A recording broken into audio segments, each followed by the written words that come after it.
Welcome to Suncoast In Depth. I'm Brett Watson. This is Ricardo Aviles. And today we're going to talk about baptism, the deeper stuff.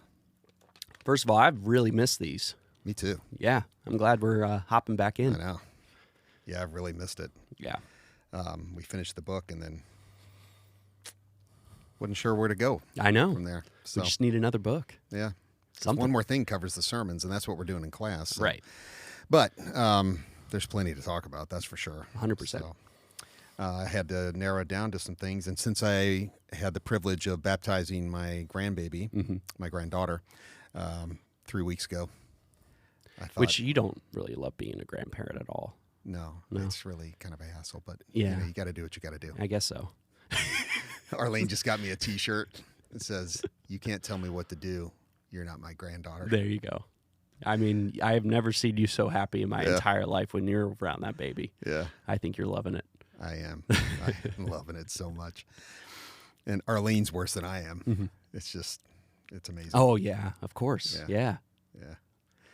So we're also doing beach baptism this Sunday. Yes. So It's an exciting weekend. thought this would be a good topic because I think people are confused about what is the point Yeah. of baptism. Yeah. Like, what is it really? And there are so many different views within Christendom. You grew up in a Pentecostal tradition, so you were baptized at what age? I want to say I was around Leighton's age. So like 8 or 9, somewhere around there. Okay. But before you did that, you had to Yeah, there was get like saved. Well, for sure. Definitely had to like say the sinner's prayer, get saved. And there was even like they had tailored it for kids, but it was like a little class that I had to go through before I had gotten baptized. And this was in that same tradition of like, it was, it was a glorified jacuzzi, it's like in the middle of our church. Yeah. If you wanted to, you could just go sit up there in the jacuzzi and just relax for a little while, and it was right underneath the main cross. And the church I grew up in was really big. It was about the same size as our church, and very, very beautiful like building. And they had this like huge baptismal right at the center of the stage, up higher than the stage. And it was a really pretty thing. And I remember thinking it was very cool, like to be able to do something like this. And I remember it's part of a denomination. Yeah, Assemblies of God. Okay. Yeah. And we wore the white robes. Did you? And I remember it was a very special moment. I mean, I remember it still. It's definitely something that stands out to me. And that's kind of the function of ritual. Correct. Yeah. Like I had to make my proclamation of what I was doing in front of. So they had this little microphone that was like right at the edge, and you just talked in the microphone. You made your proclamation of faith, and then they baptized you, and everybody clapped. And like I said, I remember it being a very positive and special thing.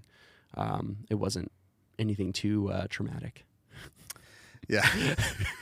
I didn't feel like I was like, unlike other experiences. sure. I wasn't like, there's definitely a lot of things that I felt like I was like forced to do to be a part of the club. Yeah. But I very much felt like I wanted to do this. Yeah. I was baptized as an infant. Okay. That's more like Catholic tradition, correct? Yeah, I was baptized in the Roman Catholic Church. Yeah. Never attended church. I'm surprised they baptized you. My mom and dad were technically members of the church, but we never, ever, occasionally went to Christmas Eve. Right. We weren't even Creasters, So there's no attendance requirements in the Roman Catholic Church? I guess not in that one anyway. Okay. And this is really weird. I don't know if this is a constructed memory. Probably is. But I remember from a first-person view being baptized. I have this very detailed visual. And I guess I probably constructed that. Pictures? I don't remember seeing any pictures, but I knew that my Uncle Ken and Aunt Sally were my godparents, and so I see them in it, and I see this little silver like shell or something, and the water coming down. That's Yeah. crazy. Yeah. So who knows? But like I said, it's probably constructed. But so you mentioned that in your tradition, you had to have a profession of faith before you were Correct. baptized. Yeah. And that's typical in what is known as the Radical Reformation sects of Christianity, or Anabaptist. You only believers baptism. Yeah. Yeah. Yeah. There was very much like a list of requirements that you had to meet before you could get baptized. Most people don't know this. We have records of baptising infants. Let's see. Bishop Polycarp of Smyrna. So what would be the He was discipled by John the disciple. That's crazy. Yeah. What would be, I guess, like starting off, what would be the purpose of baptizing a baby? Because of the list of requirements, at least that I was required to. Yeah, it's a good question Yeah. because of given the tradition that you grew up in. It's a natural question. Like, what's the point of baptizing a baby? Why did they do it that far back? Yeah. I mean, that's just as far back as we know. Well, the point is right along the same lines as I think in the early church, like first couple of centuries anyway, is more like a baby dedication Yeah. Yeah. with water. Okay. So Similar thing. Yes. Okay. So the parents are committing themselves, and whenever godparents came on the scene, I don't know when that happened historically, but they're all committing, and the congregation is committing to rearing the child, in the Christian faith. It's really cool. I mean, I love the baby dedications. We had both Layton and London dedicated, and Yeah. I love how you guys do it to where it's like, it takes a tribe, it takes a village, and this is my community, and this new baby is part of this community, and we're gonna, Laura and I don't worry about the girls at church because we know that everybody's watching out for them. Yeah. We know that if somebody random was walking out with one of my girls, that somebody would stop them because enough people have taken ownership of those girls, and that's, I think, what's so cool about the community aspect of totally. dedication, like outside of the ritualistic. Yeah. What does the ritual do, though? It does a lot of things. You mentioned community. Yeah. It helps to solidify community. It etches into our memories these meanings that are attached to, in this case, what it means to be a follower of Jesus, right? So the question's still a good question. Then what's the point of the baby? Well, you're hoping that the child will confirm their baptism later in life. Okay, so that's what confirmation is. Yes. Okay. All right. I didn't know that. Yeah. Yeah. So they would be baptized as an infant, like I said, going way back in church history, and then they would reach an age where they're accountable for their own thinking and their own decisions, and Which is 13, 12? yeah, right around there. Okay. And they would be confirmed, and they'd have to go before the bishop. In the old days, the bishop would, after the confirmation, at the very end of it, he would slap the kid. On the face or on the butt? To remind them, no, on the face. That's the thing. Well, I guess it depends on the church. But that was to drive home that, look, this is no easy road. To follow Jesus, it's not. See, some of these road. traditions I actually really appreciate and like. Yeah. Yeah. So, I mentioned that I got to baptize my grandbaby. She was baptized. My son-in-law and his family are very devout Roman Catholics, and in the very traditional sense. And so what does that mean? So the Roman Catholic Church is a huge umbrella, and under that umbrella are many other umbrellas, right? Mm-hmm. And they are much more under the umbrella of very conservative, highly traditional Catholicism. Okay. Where Richard Rohr is way over here in a different umbrella of Franciscans, Yeah. So, and that's something a lot of people don't know too, is that the Roman Catholic Church is actually very, very diverse, and even in doctrinal differences. In some cases, though, Franciscans have what's called a alternative orthodoxy compared to Dominicans and Jesuits and so on. So, but anyway, so the baby was baptized. Madeline was baptized by a Roman Catholic deacon, and we went up for that. And just for the sake of highlighting some differences, since we're going to be doing baptism here and usually do baby dedications, Yeah. I'm just going to point out some things about the Roman Catholic rite and get your thoughts on it. Okay. So one of the things that stood out for me was when the deacon said, and I thought I was familiar with the Roman Catholic liturgy. I'm way nerdy with this stuff, right? But I was not familiar with this one, at least some variations in it, right? And one of the things that he said was, before baptism, we are but creatures of God. It's after baptism that we become children. Interesting. Yeah, I thought interesting and no. No, I mean, it's definitely terrible. Definitely don't agree with that. So every person that's not baptized is a creature and not considered a child. Yeah. Interesting. Yeah. So baptism, I'm bringing this up because baptism for Roman Catholics has a lot to do with what St. Augustine taught. He's the one that instituted, or he's the one that came up with and kind of championed original sin. Mm-hmm. And for him, baptism was a way to deal with original sin. So you not only inherit sin and the propensity for sin, in his view, you inherited the guilt of sin. Sure. And if a child is not baptized, then they go to hell, or later was the doctrine of limbo. Right. So do Roman Catholics, and please excuse my ignorance in all of this, do they have like a salvation prayer, kind of like No. Christians do? So this is almost like their salvation prayer. Like you need to do this before you're. Yeah, I guess the closest thing would be the baptism in its whole, which they view as baptism and confirmation. Okay. So you're affirming your baptism at your confirmation. So yeah, there are a list of liturgical questions that are asked by the priest or deacon, and they're to respond to that. So in that way, it's similar. And they use holy water, correct? Yeah. Okay. Yep, it's blessed Okay. by the priest. That's all that holy water is just blessed water. Yeah. It's regular water. Yeah. Okay. There's a prayer said over it. And Kind of like kosher. yeah. Yeah. I only buy Hebrew National hot dogs, so Really? no. We got Sabrettes one time. Those are great. They typically are. Mm-hmm. They're high quality, right? Yeah. As hot dogs go.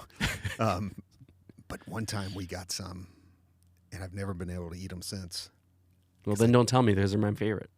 Okay, I won't tell you. Yeah. All right, back to baptism. Back to baptism, off of hot dogs for the moment. Okay. So, in Roman Catholicism, it was important for my granddaughter to be baptized because without that, original sin is still there, and she's just a creature, and in fact, she's guilty and would be damned Yeah. if she were to pass. So, and that's even true in some Protestant Sure. denominations, Yeah, mainline denominations. But that's not what we believe here, really. Not that we're very dogmatic. Instead, baptism is identifying with the life, death, and resurrection of Jesus. Mm-hmm. And that's what I tailored the liturgy for my granddaughter to be. Even though I used water, it was very much like a baby dedication, right? A charge to the parents, a charge to the godparent that was there, and the congregation to rear the child in the Christian faith. To be, I guess, even better, I geared it more to be raised into Christ-likeness, or the Christ-like version of herself. Mm. Because even to insist on Christian, like, what does that even mean, right? So I didn't want to pigeonhole it. You know? If you're dedicated to being the best version of yourself, I label that as Christ actualization. You know, you're becoming the Christ-like version of yourself. But that's what we did for her, and we did use water, and that's one of the beautiful things about Suncoast. If I wanted to use water, I can. You know? But it's not because there's much difference at all between that and doing a dedication. Obviously, it means nothing to Maddie. Yeah. She doesn't know what's going on, right? But we do want to affirm here, as we're always affirming this, that you are a child of God. Objectively, like if you believe that there's God, He created you. You are His kid, right? And that doesn't change because of some. I've said this before, and I'll say it again. You know, Christians, and I don't know if it's as prominent in Catholic culture, but Christians constantly say it's unconditional love, unconditional love. God has unconditional love, and then we put conditions on it. Yeah, right. It's like unconditional love, but you got to say the prayer. You got to get baptized. Yeah. You got to do this. You got to do that. So now that we've got the unconditional love part behind us, let's talk about the conditions. Exactly. Yeah, that's what happens. Yeah. It's a good old-fashioned bait and switch. And this is really, truly the only Christian community where there's no string attached. Yeah. There are no conditions. Yeah. And it's one of the many reasons I'm so proud to be here. Well, I mean, I remember doing my deconstruction, like baptisms was in like one that I was just like, just throw this away. You know, it's like the salvation prayer it was like the salvation prayer to me. It was just like, okay, well, we don't need this anymore. So let's just throw this away. And just through conversations with you and with Larry and with Troy, there is something cool about tradition and ritual.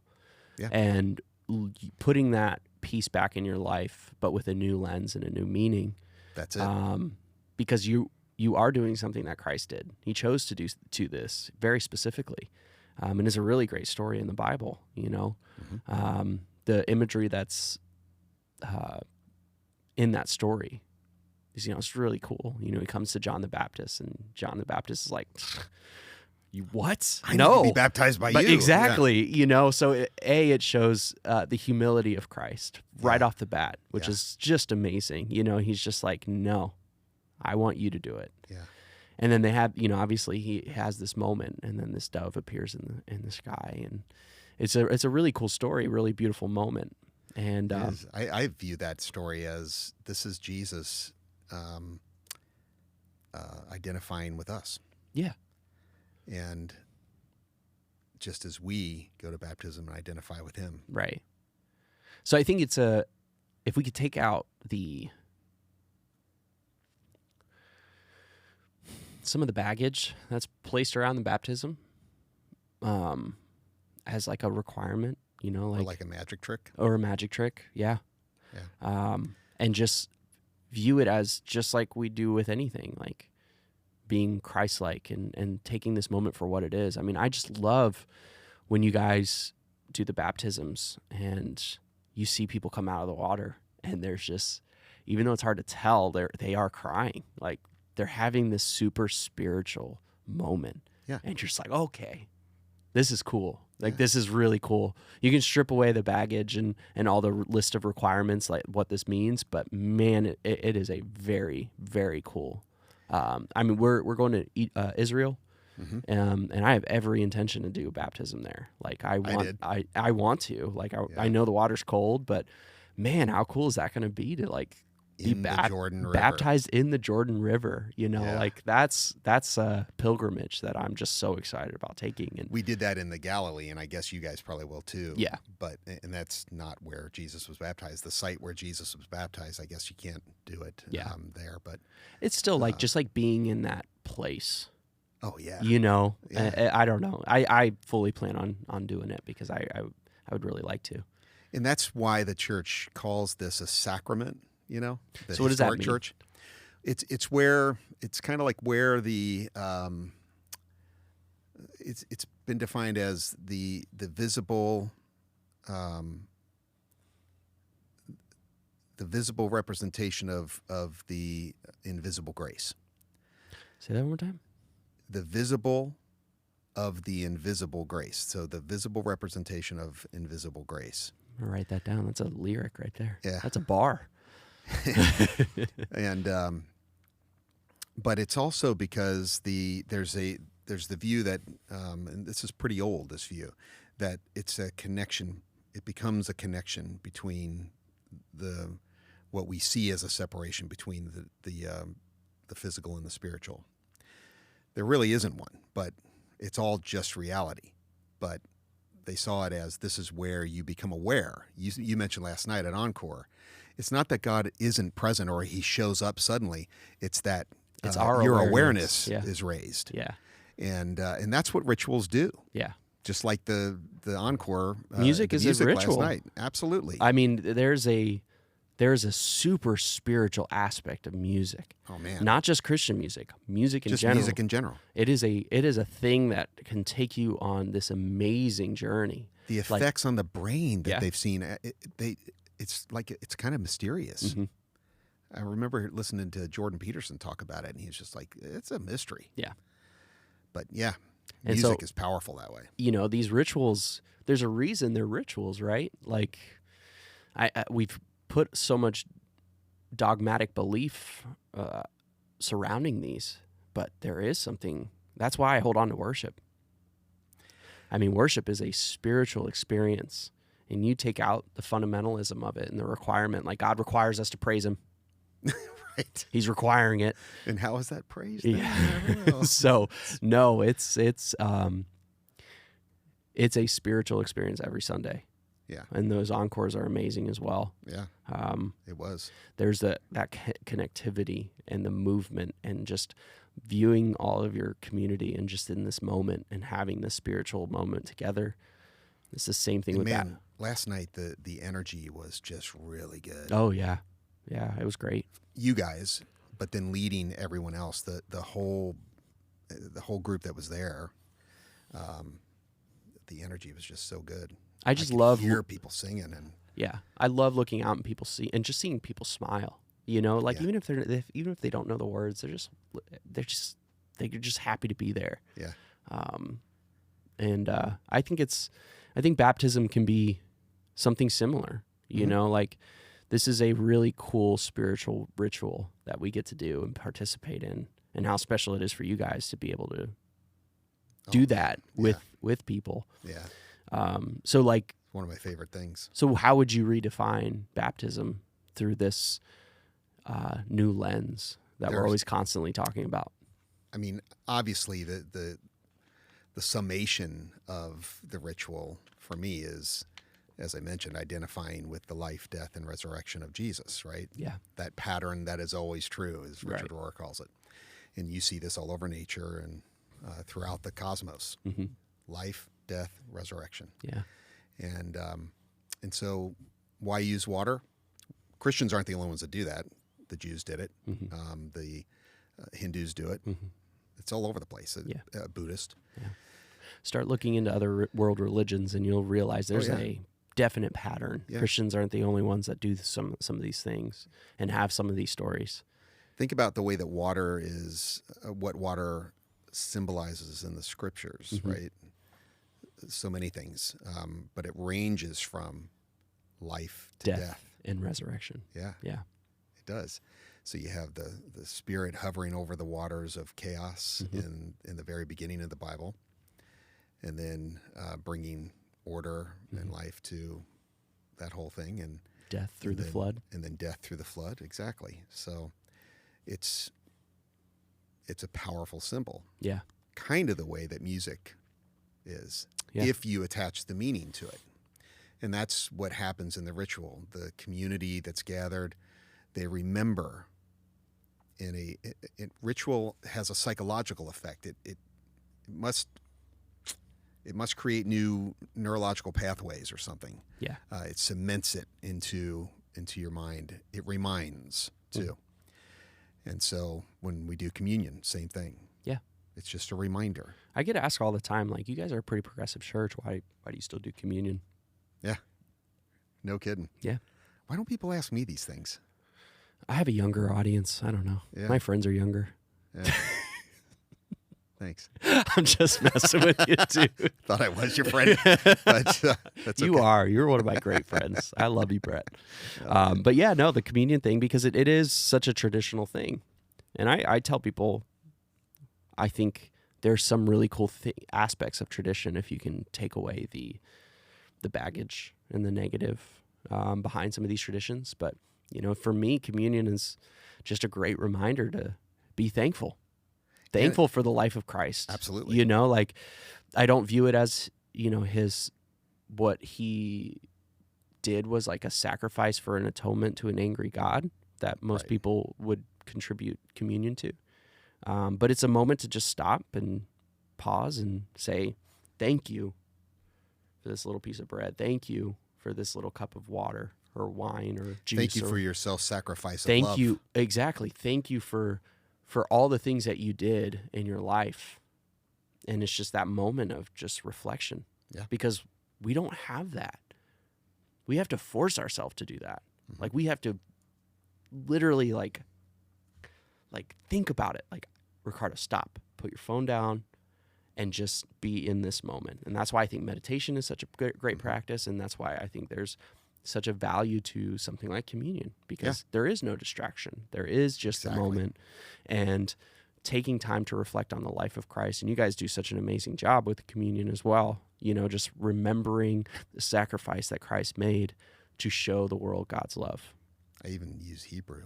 You do. What do you say? Baruch atah Adonai Eloheinu melech ha'olam hamotzi lakim min ha'aretz. There wasn't enough spit on that. It's blessed are you, King of the universe, who brings forth bread from the earth. Mm. So it's just a prayer in the Haggadah for Passover. Oh, okay. Very cool. So I work that in. Yeah, that's great. Why do I do that? Get to flex your Because it makes Hebrew. me look cool. Yeah. No, I do it because it connects them to Jesus, who probably said similar words at the Last Supper. Yeah. With his disciples. So anyway, that's what this stuff's about. Yeah. That's why we're doing it on Sunday. It builds community.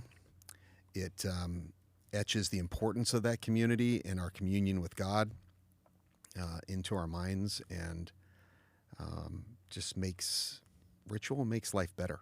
It makes it richer. Yeah. So I'm looking forward to it. Yeah. No, that's amazing. Thanks for talking to me about it. Absolutely, man. I love these. Let's do more.